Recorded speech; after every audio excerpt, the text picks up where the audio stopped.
When you have gotten past the energy shield, proceed directly to the rendezvous point.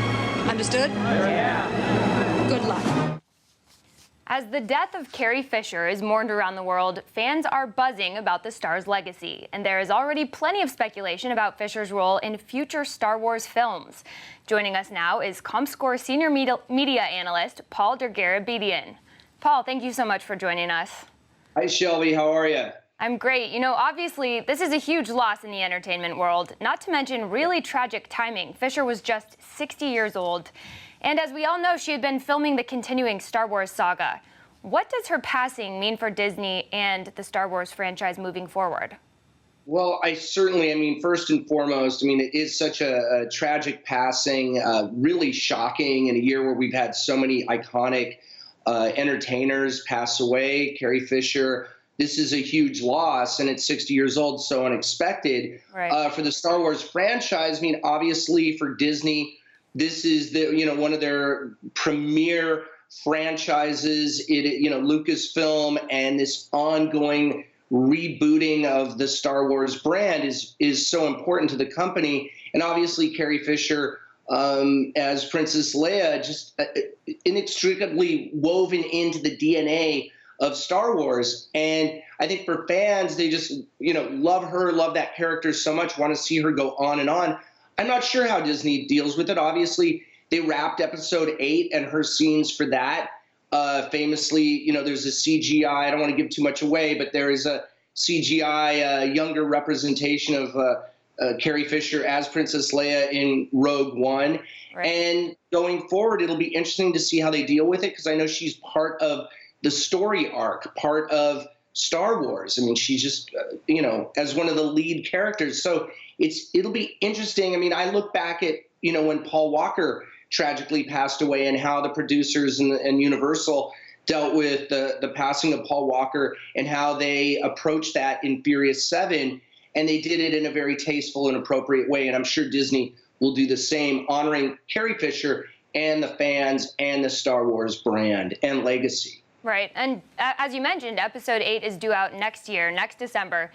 As a movie analyst, do you predict more buzz, more hype surrounding that release?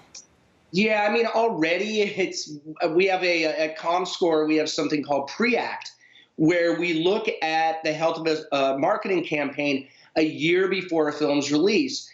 That film is about a year away, and already it's one of our top most talked about movies on Pre-Act. So the social media is a buzz, and I'm predicting already that film could surpass the box office of episode 7, The Force Awakens. So it's a big deal. It's no small thing. And we will likely have a record box office year in 2017.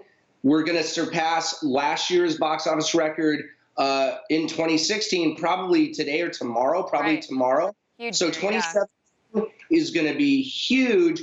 And episode 8 will be the movie that takes us, in that home stretch to what I think will be the biggest box office year ever. So Star Wars, very important part of that. Carrie Fisher, such an important part of Star Wars. I know there's a lot of speculation. It's a little early to know how Disney and the producers and Lucasfilm will deal with this going forward. But I'm sure whatever it is, it'll be respectful and right on the money in terms of what fans are looking for, in terms of its, the tenor of how they approach that, how they honor Carrie Fisher.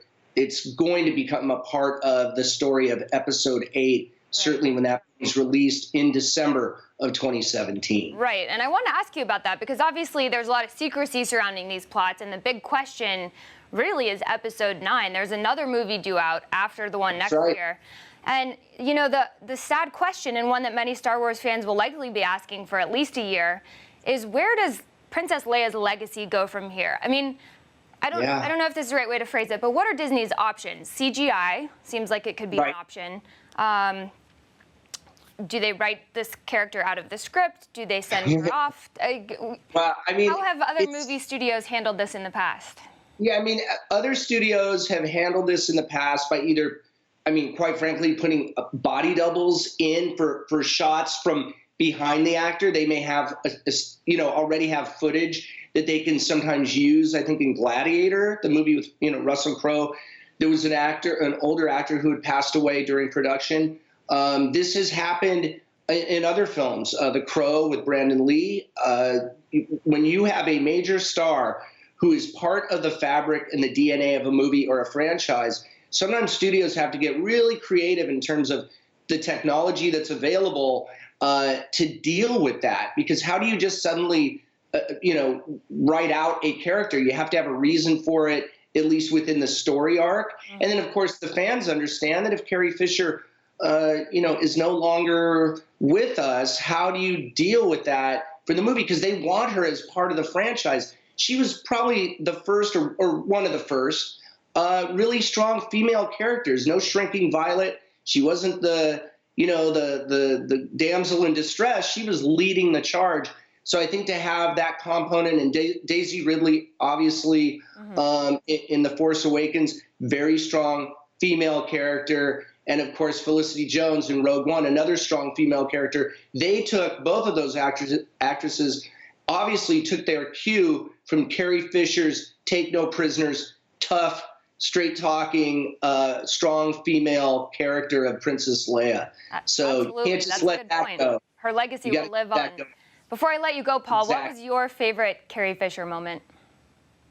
Wow. Well, I mean, I just have to say her interviews, when you would see her on various, outlets talking about her personal life, which was very public, Postcards from the Edge, was semi-autobiographical. I just loved her, unflinching and self-effacing way of looking at herself and being really frank and forthright and funny. She had a great comedic sense. Her mother's Debbie Reynolds, obviously, and in terms of that, I think they both have that spark. And that's what I remember most about Carrie Fisher. Just a great icon, a wonderful star, and this is a huge loss. What a legacy she will leave. Thank you so much, Paul, for being here. Thank you.